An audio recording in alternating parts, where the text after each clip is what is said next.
Dony, why don't you introduce yourself to everybody and tell us how you got interested in salsa in the first place and how you ended up with Calle Real? Well, I studied in Cuba in the end of the 90s, 98, 99. I got inspired and I continued. When I got here, I played with Calypso man for a while. And then I had a little band with Tomas and Kalle. And then we joined, Tomas joined Calle Real first and joined. When you were in Cuba, were you studying guitar? Because I know you studied... Yeah, mostly, I studied mostly guitar and chess. How did you end up piano? Because when I got here, I played a bit piano before, I mean, as a child, when I grew up. But when I got back from Cuba, there was no one here in Sweden that played that kind of music on piano. My friends who wanted to start, I went with a couple of friends from here to Cuba, and they wanted to start like a Timba group, but they were inspired.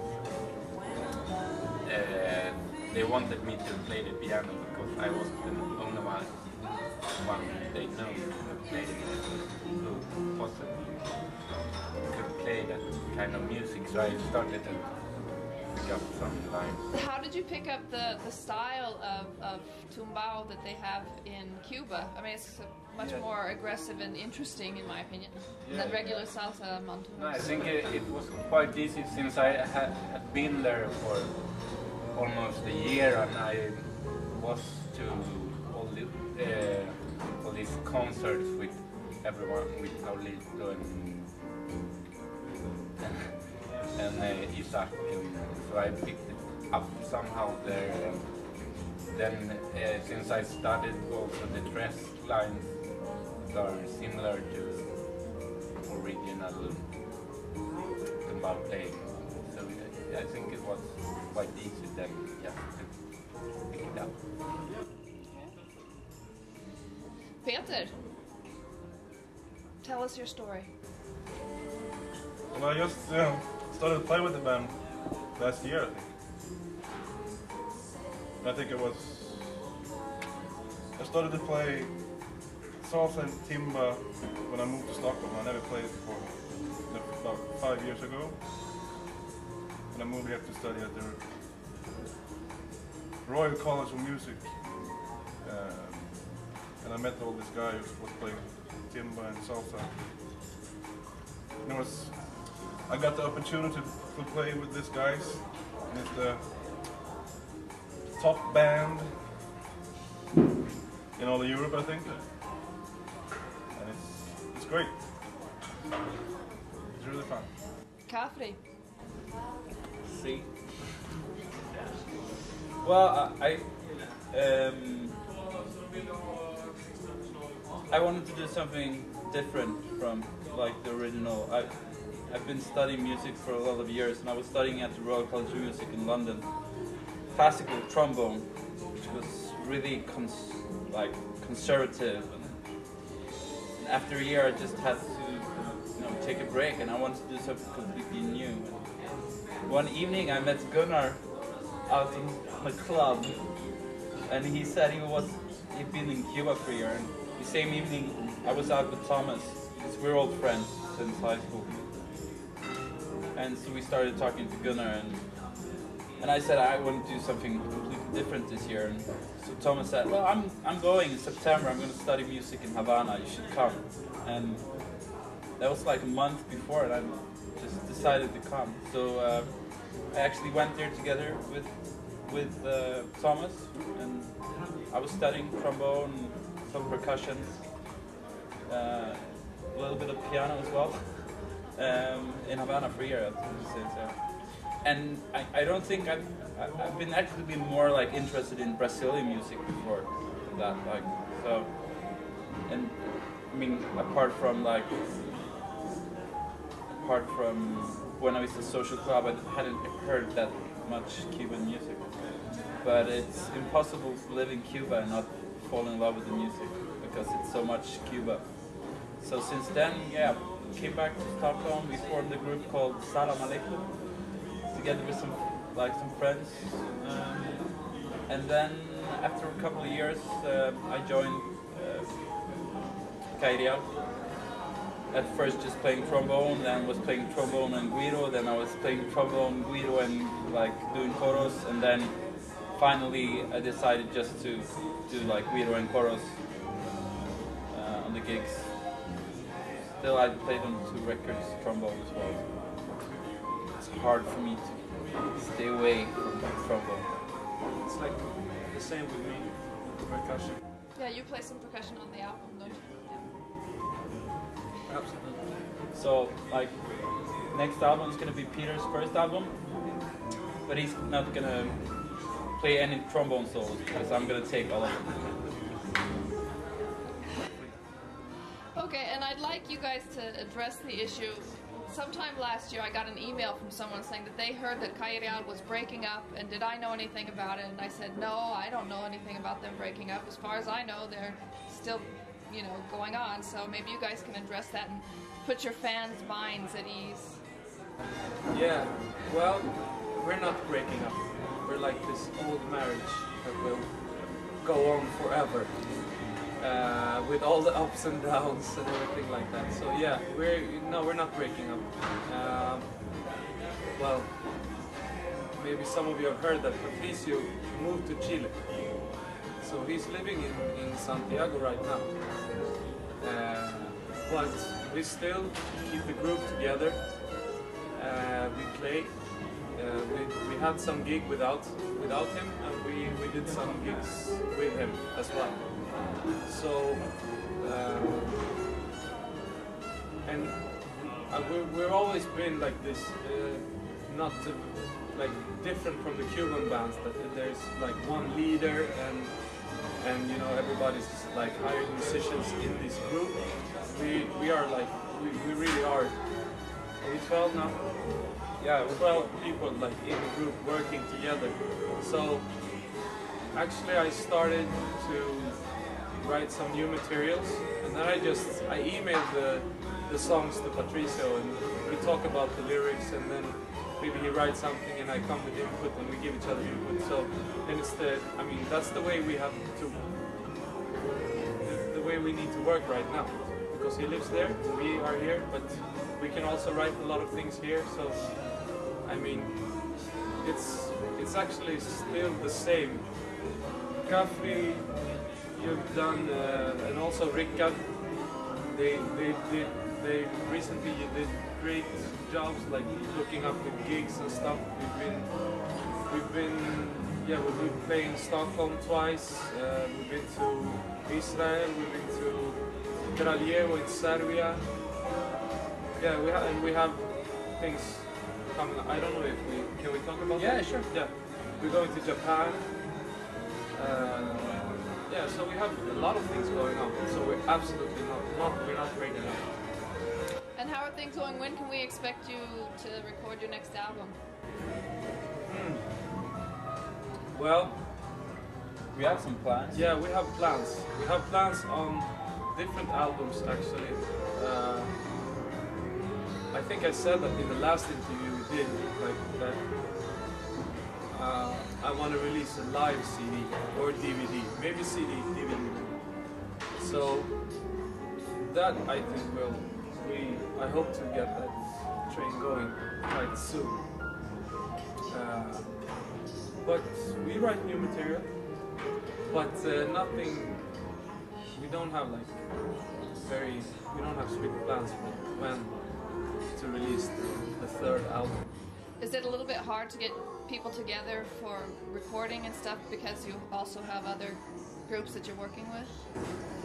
I don't think, I mean, we just, of course that's always a problem with a 12-piece band, and everyone is freelance musicians. We have a lot of different projects going on constantly.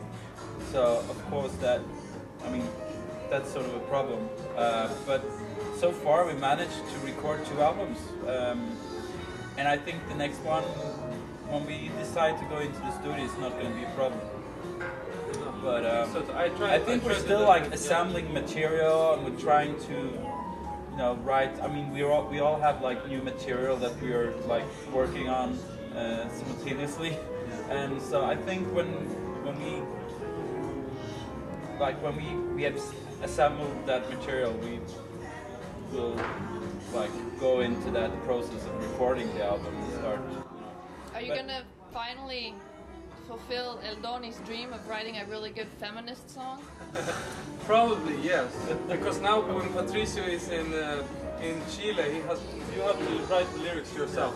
Yeah. So then you can do whatever you want. No, but it's, I mean, I try to see it as not as a problem, but like something good, because it's nice to have like 12 different people, everybody playing with different stuff, types of music, different types of music and all that. So it's when we get together, it's cooking. I mean, we're doing a lot of different things, so it's very nice when we get together and write songs. And I think as soon as we are like put in the next gear, it will come. And the recording process is not that hard. It's the writing process that is hard. But I mean, if Kafry comes up with a couple of songs, and me and Patricio also, I mean, Dony, he's very special. He always writes songs. So when I just need to ask him, and he will like, yeah, I have a couple of songs, and then you get down to it, and then you like go to his studio, and he like picks up maybe this one and maybe this one, and then you always have like 5 or 6 songs going on. So then you just have to do the chorus and arrange some stuff, some horns and stuff, and then it's a song. And now Peter showed me he's already working on something. Yeah, I'm expecting much from Peter. Yeah, and then Señor Speedo. We call him Speedo. I have to tell you the story about Speedo. When we were in Venezuela? No, in France, yeah. We were playing this Tiempo Latino festival in Vicfen and Sac in France. Yeah. And Peter didn't bring your swimwear, right? So they went to this store, and they only had like very, very, very small Speedos. And he's a very big guy. It didn't stop him. No, it didn't stop him. So he went to the pool with his very, very, very small Speedos on. So now he's Señor Speedo, Mr. Speedo. It's also because it plays really, really quick on trombone. Yeah, most of that. Double meaning, always good. Sure. And you're really, really quick in bed. Yeah. Why don't you tell us a little bit about those concerts that you've done recently? I've seen some video from the concert in Israel, and it was really impressive to see that there were some serious fans there that knew all the words to the song. Yeah, that was amazing. We didn't expect that at all. I mean, it was our first show, like our first concert in Israel, and I think people there was also like surprised that we were coming. They didn't believe it at first because I don't know why, but so I actually got some emails from fans in Israel saying, "Is it true? It's not just, you know, a rumor." It's like, no, it's true. We're coming. So there came a lot of people from like all over Israel, from like Tel Aviv, from Jerusalem and other parts. Came down to Eilat where we were playing, and yeah, we had a great concert. It was a great evening. It's like people were singing more than Tomas. Yeah. I was just like doing the verse, and then just put the mic out, and the audience, they were like singing the whole. They were in charge. Thing. Yeah. No, it was incredible actually. I was so amazed. Easy work, but no, it was amazing. I didn't know they even heard us before. So. And it's interesting as well because we haven't released like really none of our albums in either Israel or in Serbia, and Serbia was also the same thing. They came like busloads of people from Belgrade out to this small village called Calle Real. And yeah, it's like a great reception. We had like, A lot of love. Yeah, a lot of love. Yeah, like, really nice. Great. So it's been really interesting because we've done those 2 shows recently, and now we have the Japan tour. So we're gonna do like 5 shows in Japan in August, and it's the same thing there. Really, we haven't released, so we're doing it as a promotion tour. So we're planning on releasing the albums pretty soon in Japan. We're working on that right now. I have a question for each of you. What is the last song you listened to before you got here? If it was today or yesterday, what was the last song? It doesn't have to be salsa, it doesn't have to be timba. The last thing you were listening to. Yeah, I heard something on the radio in my car on the way here, but I don't know what song actually. I heard it was a lot of nice reggae tracks. I think it was some kind of reggae program. I don't know. Dony? I'm not really sure.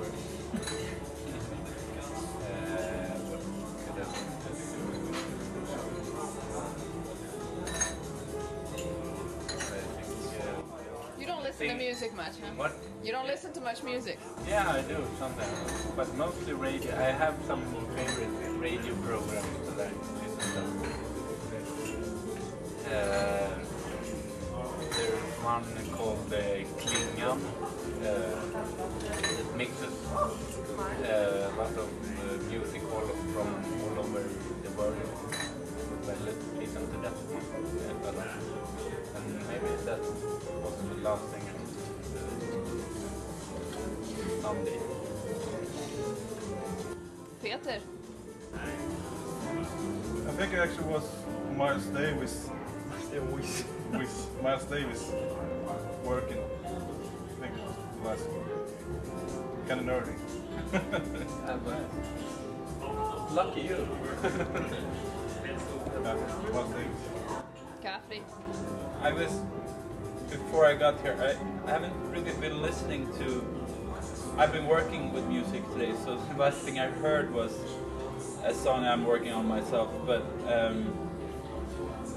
last thing I think I listened to was last night. I was drinking a lot of whiskey and I was listening to first a lot of hip hop, then a lot of grunge music like Pearl Jam, Soundgarden, like reviving my youth. And then the last thing I listened to before I went to sleep last night was probably Miles Davis as well. Stella by Starlight, 1964, My Fun Valentine.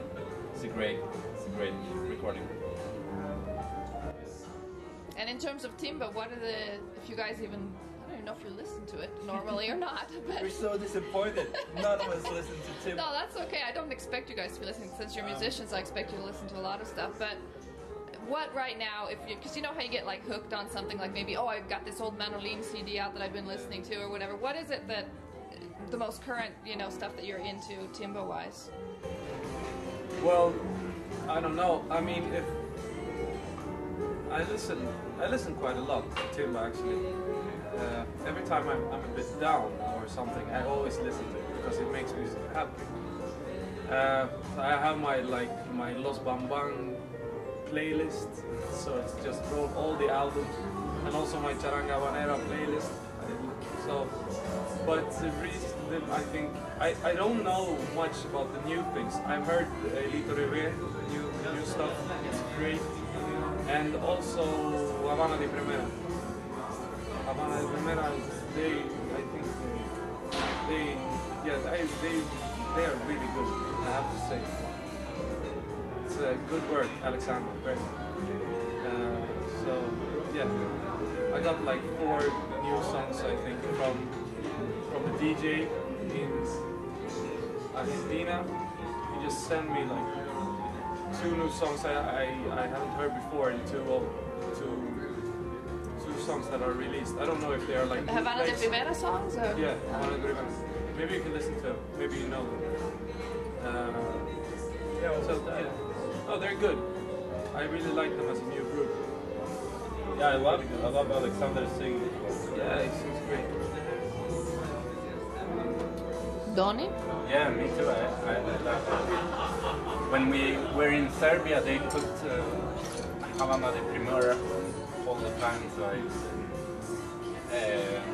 really liked it, and then I have listened to it since I got to know it as well. Yeah, it's really good stuff. But normally when I listen to Timba, it's mostly old stuff, like the first medical albums and how they cut, like where you can hear every single lyric. Yeah. But there are great stuff, new stuff as well. And I mean, Bamban and Elito Revia always do great things. Manolita. I listen to a lot of Elio Reve and Manolito. Especially the live album from Miami. I listen to a lot. Just it. He's got a new song out now too, actually. Yeah, I haven't heard it. Yeah, I heard some new stuff from Paulita as well. I don't know if it was released. Did you release a new album recently? No. I would like to go to Cuba again. It was a long time. I think when were we there last time? 2005. It's been absolutely too long. It's been too long since we've been there. So. Was that when you were there for the Benny Moré festival, or was No, that? that was 2003. Yeah, no, I've been there since. I haven't. Yeah, it's crazy. I need to go. I need to go. You guys have to get into Cuba Disco or something. Yeah, we need that. Yeah. Or maybe just go to Brownberry and to Rickard's place. Yeah. Yeah, we can listen. Yeah, if you want to hear all the new stuff, you just have to go to Rickard Valdes. I met this Swedish rapper named Timba, and he was there with his band. He played on this like Timbuktu. Yeah, Timbuktu. He was there playing with his band, like some festival, Swedish Cuban festival in Havana. So he was there playing with his band, and